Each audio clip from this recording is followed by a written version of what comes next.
ಯುಗಾದಿ, ಗೌರಿ, ಗಣೇಶ ಹಾಗೆ ವರಮಹಾಲಕ್ಷ್ಮಿ ಹಬ್ಬಗಳಲ್ಲೆಲ್ಲ ಈ ಒಬ್ಬಟ್ಟು ಮಾಡಿದಾಗ ಈ ರೀತಿ ಒಬ್ಬಟ್ಟಿನ ಜೊತೆಗೆ ಒಂದು ಸೂಪರ್ ಕಾಂಬಿನೇಷನ್ ಆಗಿ ಕಾಳುಳಿ ಮಾಡಿ ನೋಡಿ. ಹಳ್ಳಿ ಕಡೆ ಎಲ್ಲ ಇದನ್ನು ಕಂಪಲ್ಸರಿಯಾಗಿ ಎಲ್ಲ ಹಬ್ಬಗಳಲ್ಲೂ ಮಾಡೇ ಮಾಡ್ತಾರೆ. ಯಾವುದೇ ಹಬ್ಬ ಮಾಡಲಿ, ಏನೇ ಫಂಕ್ಷನ್ ಮಾಡಲಿ, ಮನೆಯಲ್ಲಿ ಒಂದು ನಾಮಕರಣ ಮಾಡಲಿ, ಇಲ್ಲ ಮದುವೆ ಫಂಕ್ಷನ್ ಆಗಲಿ, ಒಂದು ಬೀಗ್ರೂಟ ಆಗಲಿ, ಈವನ್ ಕೂಡ ನಾನ್ ವೆಜ್ ಕೂಡ ಹಾಕ್ಬಿಟ್ಟು ಈ ರೀತಿ ಕಾಳುಳಿ ಮಾಡ್ತಾರೆ. ಬೋಟಿ ಗೊಜ್ಜು ಅಂತ ಹೇಳ್ಬಿಟ್ಟು ಇದೊಂದು ಒಳ್ಳೆ ಸಾಂಪ್ರದಾಯಿಕ ಅಡುಗೆನೇ, ಒಂದು ಸೂಪರ್ ಟೇಸ್ಟಿಯಾಗಿರುತ್ತೆ ಅಂತಲೇ ಹೇಳ್ಬೋದು. ಇಲ್ಲೆಲ್ಲ ಬಂದು ಇದನ್ನು ಕೂಟು ಅಂತ ಕರೀತಾರೆ, ಬ್ಯಾಂಗ್ಳೂರ್ ಸೈಡೆಲ್ಲ. ಇದನ್ನು ಯಾವ ರೀತಿ ಮಾಡೋದು ಅಂತ ಹೇಳಿ ನೋಡ್ಕೊಂಬರೋಣ. ನೋಡ್ಕೊಂಬರೋದಕ್ಕೂ ಮುಂಚೆ ನೀವಿನ್ನು ನನ್ನ ಚಾನಲ್ಗೆ ಸಬ್ಸ್ಕ್ರೈಬ್ ಆಗಿಲ್ಲ ಅಂತಂತಂದರೆ ರಚನಾ ಸವಿರುಚಿಗೆ ಸಬ್ಸ್ಕ್ರೈಬ್ ಆಗಿ, ಹಾಗೆ ಪಕ್ಕದಲ್ಲಿರೋ ಬೆಲ್ಲೈಕನ್ನ ಕ್ಲಿಕ್ ಮಾಡಿ. ಆಗ ನಾನು ಮಾಡ್ತಕ್ಕಂಥ ವೀಡಿಯೋಸ್ ಎಲ್ಲ ನಿಮಗೆ ನೋಟಿಫಿಕೇಷನ್ ಬರುತ್ತೆ. ಮೊದಲಿಗೆ ನಾನಿಲ್ಲಿ ಒಂದು ಕುಕ್ಕರ್ ತೊಗೊಂಡಿದ್ದೀನಿ. ರಾತ್ರಿನೇ ಒಂದು ಓವರ್ ನೈಟು ಇದನ್ನು ನೆನೆಸಿಡಬೇಕಾಗುತ್ತೆ. ಕಡಲೆಕಾಳು ಮತ್ತು ಬಟಾಣಿನ ಸಮ ಪ್ರಮಾಣದಲ್ಲಾದರೂ ತೊಗೊಬೋದು, ಇಲ್ಲ ಸ್ವಲ್ಪ ಕಡಲೆಕಾಳು ಜಾಸ್ತಿ ಬಟಾಣಿ ಕಮ್ಮಿ ಆ ರೀತಿ ಕೂಡ ತೊಗೊಬೋದು.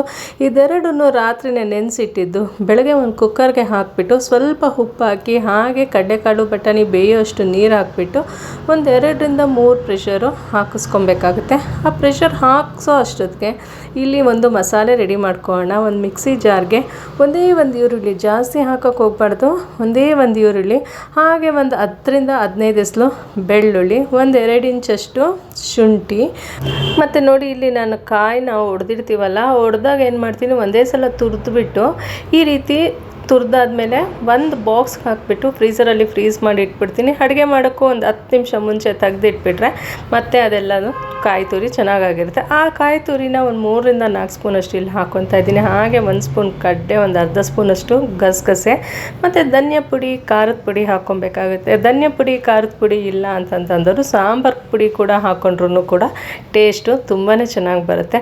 ಒಂದು 2.5 ಸ್ಪೂನಷ್ಟು ಧನಿಯಾ ಪುಡಿ, ಹಾಗೆ 1.5 ಸ್ಪೂನಷ್ಟು ಖಾರದ ಪುಡಿ ಕೂಡ ಹಾಕ್ಕೊಂಡಿದ್ದೀನಿ.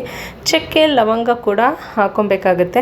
ನಾನಿಲ್ಲಿ ಚಕ್ಕೆ ಲವಂಗ ಎರಡನ್ನೂ ಪುಡಿ ಮಾಡಿ ಇಟ್ಕೊಂಡಿದ್ದೀನಿ. ಆ ಚಕ್ಕೆ ಲವಂಗದ ಪುಡಿ ಹಾಕ್ಕೊತಾ ಇದ್ದೀನಿ. ನೀವು ಏನಾದರೂ ಸಪ್ರೇಟಾಗಿ ಪುಡಿ ಇಲ್ಲ, ನಾನು ಹಾಗೆ ಚಕ್ಕೆ ಲವಂಗನೇ ಹಾಕ್ಕೊತೀನಿ ಅಂದರೆ ಹಾಗೆ ಕೂಡ ಹಾಕ್ಕೊಬೋದು. ಸ್ವಲ್ಪ ಪುದೀನ, ಹಾಗೆ ಒಂದೇ ಒಂದು ಟೊಮೆಟೊ, ಇದಿಷ್ಟನ್ನು ರುಬ್ಕೊಂಬರ್ಬೇಕಾಗುತ್ತೆ.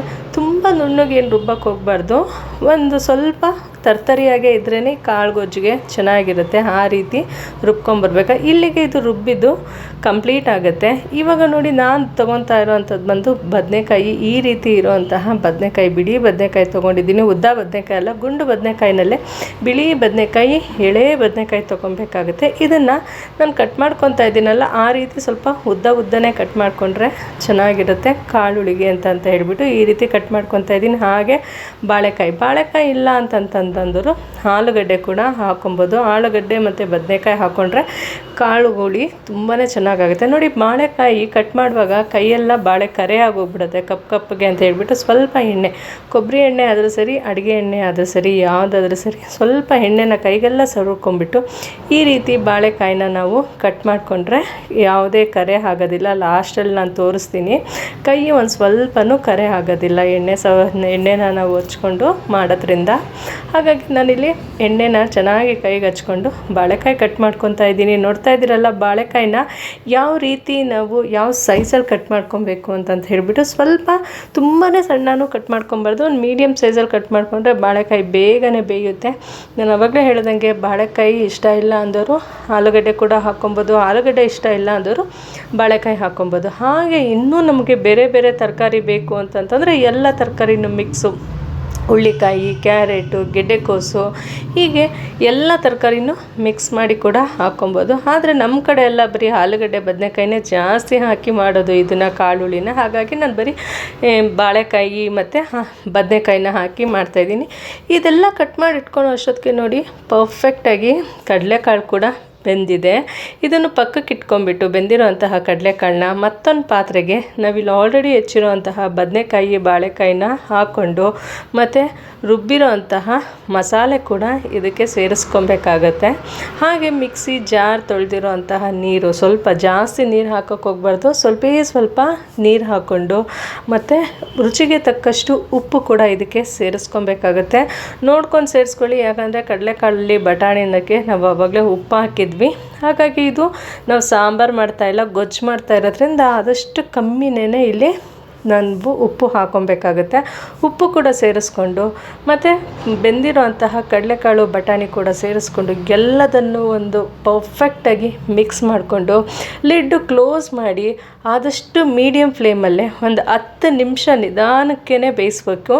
ತುಂಬ ಉರಿ ಜೋರಾಗಿ ಕೊಟ್ಟು ಬೇಯಿಸ್ಕೊಂಬಿಟ್ರೆ ಏನಾಗುತ್ತೆ, ತಳ ಹಿಡಿಯುತ್ತೆ, ಸಿಯೋ ಚಾನ್ಸಸ್ ಇರುತ್ತೆ. ಯಾಕಂದರೆ ನಾವು ಗಟ್ಟಿ ಗೊಜ್ಜು ಮಾಡ್ತಾ ಇರೋದು, ಸಾಂಬಾರು ಮಾಡ್ತಾಯಿಲ್ಲ. ಹಾಗಾಗಿ ನಾವು ಲಿಡ್ ಕ್ಲೋಸ್ ಮಾಡಿ ಒಂದು 10 ನಿಮಿಷ ಬೇಯಿಸ್ಬಿಟ್ರೆ ಪರ್ಫೆಕ್ಟಾಗಿರೋ ಅಂತಹ ಕಾಳುಳಿನೇ ರೆಡಿ ಆಗುತ್ತೆ. ನೋಡಿ, ನಾನು ಇಲ್ಲಿ ಕ್ಲೋಸ್ ಮಾಡಿ ಬೇಯೋಕ್ಕಿಟ್ಟಿದ್ದೆ. ಯಾವ ರೀತಿ ಅಂತಂತೇಳಿ ತುಂಬ ತೆಳ್ಳಗೂ ಆಗಬಾರ್ದು, ಸ್ವಲ್ಪ ಗಟ್ಟಿಯಾಗೇ ಇರಬೇಕು. ಈ ಕನ್ಸಿಸ್ಟೆನ್ಸಿಗಿದ್ದರೆ ಮತ್ತೆ ನಾವು ಊಟ ಮಾಡೋ ಅಷ್ಟೊತ್ತಿಗೆ ಸ್ವಲ್ಪ ಗಟ್ಟಿಗಾಗುತ್ತೆ. ಹಾಗಾಗಿ ಪರ್ಫೆಕ್ಟಾಗಿರುತ್ತೆ ಅಂತ ನಾನು ಈ ಕನ್ಸಿಸ್ಟೆನ್ಸಿಗೆ ಮಾಡಿದ್ದೀನಿ.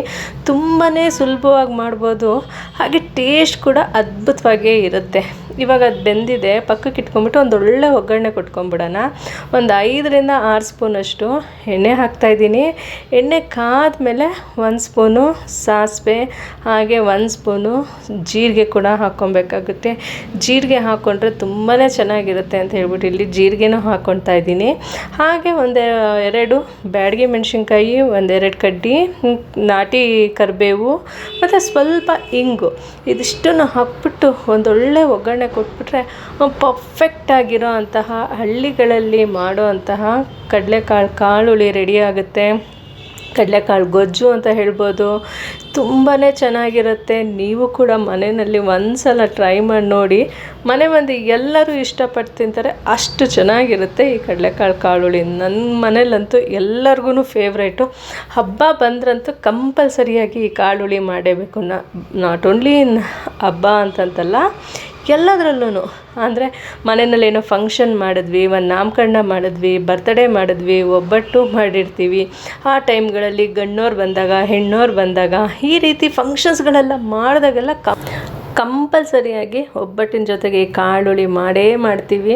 ಅಷ್ಟು ರುಚಿಯಾಗಿರುತ್ತೆ ಈ ಕಾಳುಳಿ. ಹಾಗೆ ಈವನ್ ನಾನ್ ವೆಜ್ ಮಾಡಿದಾಗಲೂ ಕೂಡ ಈ ಬೋಟಿ ಗೊಜ್ಜು ಅಂತೀವಲ್ಲ, ಅದು ಕೂಡ ಇದೇ ರೆಸಿಪಿ, ಇದೇ ಸ್ಟೈಲಲ್ಲೇ ಮಾಡೋದು. ಆದರೆ ಅದಕ್ಕೆ ನಾನ್ ವೆಜ್ ಮಾಡ್ತೀವಿ, ಹಾಗೆ ಒಗ್ಗರಣೆ ಕೊಟ್ಕೊಳೋದಿಲ್ಲ, ಆ ರೀತಿ ಮಾಡ್ತೀವಿ.